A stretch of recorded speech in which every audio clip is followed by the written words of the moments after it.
మరి నీ గవర్నమెంట్ 10 సంవత్సరాలు ఉంది, ఇప్పుడు ఇంకా 2 సంవత్సరాలు పెరిగింది.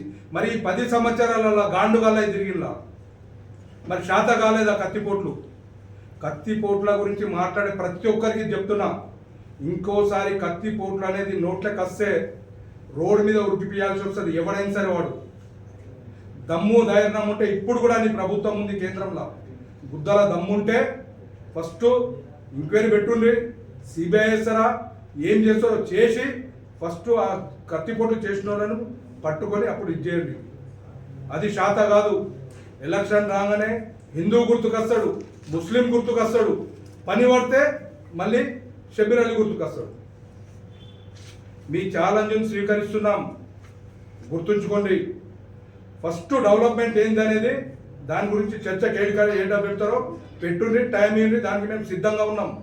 ఆ తర్వాత అఫీషియల్గా ఏదైనా ఉంటే వ్యక్తిగతంగా దాన్ని కూడా అక్కడ తెలుసుకుందాం. నువ్వేం చేసినావు, మా బాస్ ఏం చేసిండు, మరి నీకు 150 కోట్లు ఎక్కడికి వెళ్ళి వస్తాయి, అన్నిటి మీద చర్చ పెడదాం. ఫస్ట్ కామారెడ్డి కావాల్సింది నీ సొంతం కాదు, షబీర్ అలీ గారి సొంతం కాదు.